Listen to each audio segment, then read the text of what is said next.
சென்னையில் சக்தி மகளிர் நலன் மேம்பாட்டுக் குழுவின் தொடக்க விழா வெகு சிறப்பாக நடைபெற்றது. மேற்கு மாம்பலத்தில் ஸ்ரீ கிருஷ்ணா குழும நிறுவனங்களின் தலைவர் சக்தீஸ்வரன் தலைமையில் சக்தி மகளிர் நலன் மேம்பாட்டுக் குழு தொடக்க விழா நடைபெற்றது. இதில் 500க்கும் மேற்பட்ட மகளிர் குழுக்கள் கலந்து கொண்டு மகளிர் சுய உதவி குழுக்களை சிறப்பாக நடத்துவது குறித்த பயிற்சி பெற்றனர். அப்போது நியூஸ் 7 தமிழ் தொலைக்காட்சிக்கு பேட்டியளித்த ஸ்ரீ கிருஷ்ணா குழும நிறுவனங்களின் நிறுவன தலைவர் சக்தீஸ்வரன், மே தினத்தையொட்டி உழைக்கும் மகளிரை அங்கீகரிக்கும் வகையில் சக்தி மகளிர் நலன் மேம்பாட்டுக் குழு தொடங்கப்பட்டுள்ளதாக தெரிவித்தார். கல்வி, சுயதொழில் உள்பட மகளிர் மேம்பாட்டுக்கான பல்வேறு திட்டங்களை இந்த குழுவின் மூலம் செயல்படுத்தப் போவதாகவும் கூறினார். உழைப்பாளர்கள் தினத்தை முன்னிட்டு மகளிருடைய உழைக்கும் வர்க்கமான மகளிர்களுடைய மேம்பாட்டுக்கோசரம் இன்றைக்கி ஒரு மகளிர் நல மேம்பாட்டுக் குழுன்னு ஒன்று ஆரம்பிச்சிருக்கோம். இதுக்கு மகளிர் எல்லாருக்கும் எல்லா வகையிலும் சப்போர்ட் பண்ணுறதுக்கோசரம் நாங்கள் பண்ணுது. பொருளாதார அடிப்படையில் மற்றும் இந்த கல்வி மற்றபடி எல்லா இதுலேயும் அவங்களுக்கு முன்னேறுங்கிற ஒரு காரணத்துக்கோசரம் அவங்களுக்கு ஒரு பயன் பெறணுங்கிறதுக்கோசரம் ஒரு சில சிஸ்டத்தை நாங்கள் பிளான் பண்ணி நாங்கள் இதை இன்றைக்கி பிள்ளையார் சொல்லி போட்டிருக்கோம். ஸோ கிட்டத்தட்ட இதில் ஒரு 500 மகளிர்கள் சேர்ந்துருக்காங்க.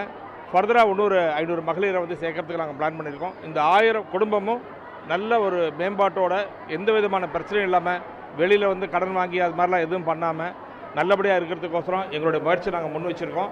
நிறைய எங்களுக்கு சலுகை செய்திருக்காரு. மொத சார் கொடுக்குறப்போ 500 பேருக்கு சலுகை செய்திருக்காரு. அரிசி பருப்புலேருந்து நிறைய செய்திருக்காரு. அதுலேருந்து 500 பேருக்கு செய்து 1000 பேர் நான் பார்த்துருக்கேன். அதுக்கப்புறம் 2000 பேர் கொடுத்துருக்காரு. 3000 அப்படியே தாண்டிக்கிட்டே இருந்தார். நாங்கள் எங்கள் குழு பேர் சூரியகாந்தி குழு. அதில் நாங்கள் ஒரு லீடராக இருக்கேன். எங்கள் கூட்டமைப்பு லீடர் அவங்க. நாங்கள் கூட்டமைப்பில் மகளிர் தினம் வருஷம் கொண்டாடுவோம். அந்த மகளிர் தினத்துக்கு இந்த வருஷம் சார் வந்திருந்தார். எங்கள் அனைவருக்கும் 300 பேருக்கும் புடவை கொடுத்தாரு. 300 பேருக்கும் சாப்பாடு கொடுத்தாரு. ஸ்வீட்டு, காரம் எல்லாமே கொடுத்தாரு. எங்களுக்கு ஒரு தந்தை ஒரு தகப்பன் எப்படி செய்வாரோ அந்த தகப்பன் மேலே நாங்கள் நினைக்கிறோம். இன்றைக்கும் அவரை எங்களுக்கு கடைசி வரைக்கும் அவர் அப்படி இருப்பாருன்னு நான் எங்களை நம்பி தான் இங்கே நாங்கள் கூட்டத்துக்கு நான் வந்திருக்கேன். இன்னமும் சொல்லுவேன் நான் எல்லாருக்கிட்டையுமே, எனக்கு தெரிஞ்சவங்ககிட்ட கூட சொல்லி, குழுவில் இல்லாத ஆளுங்கிட்ட கூட சொல்லுவேன் நான். நாங்கள் சாரை பார்த்து எங்களுக்கு ஃபர்ஸ்ட் அவர் குடியரசு தினத்துக்கு நாங்கள் இவ்வளோ சேவை செய்கிறாரு, ஏன் இவர் கொடியேற்றக்கூடாது அப்படின்னு சாரை நாங்கள் கூட்டிட்டு போய் கொடியேற்றணும். கொடியேற்றுறதுக்கு நாங்கள் சிலம்பம் பிள்ளைங்களுக்கு படிப்புக்கு அவ்வளோ அந்த பிள்ளைங்களுக்கு யூஸ் பண்ணுற மாதிரி ஒரு அன்பளிப்பு கொடுத்தாரு. ஆனால் பேகு, டிஃபன் பாக்ஸு, நோட்டு எல்லாம் கொடுத்தது. சிலம்பம் பிள்ளைங்களுக்கு அந்த பிள்ளைங்க ஷூ போட்டுக்கிட்டு சரியாக ஆடலை, ஷூ இல்லாமல் சரியாக ஆட வரலன்னு நாங்கள் கூட அதை கவனிக்கல. சார் அந்த பிள்ளைங்க காலனி எப்படி இருக்குன்னு பார்த்துட்டு அந்த பிள்ளைங்களுக்கு உடனே ஒரு வாரத்தில் அந்த 300 பிள்ளைங்களுக்கு ஷூ வாங்கி கொடுத்தாரு. அது சிலம்பம் ஆடுற பிள்ளைங்க நிறைய பிள்ளைங்க இல்லாத பிள்ளைங்க தான்.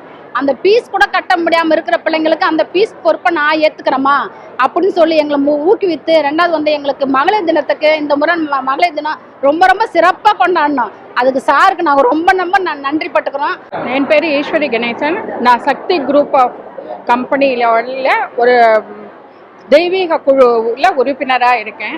பொதுவாக பெண்கள் எப்படின்னாக்கா அவங்களோட திறமைகள் அவங்களோட இதெல்லாம் உள்ளேயே வச்சுட்டு வெளியில் கொண்டு வராமல் அப்படியே முடங்கி இருப்பாங்க. ஆனால் எங்கள் சாரோட நோக்கம் என்னென்னா அந்த மாதிரி பெண்கள் யாரும் முடங்கியே இருக்கக்கூடாது. அவங்களெல்லாம் வெளியில் கொண்டு அவங்களோட சக்திகள்லாம் பெருகி அவங்கள நல்லபடியாக பார்த்துக்கணுன்னு ஒரு இது.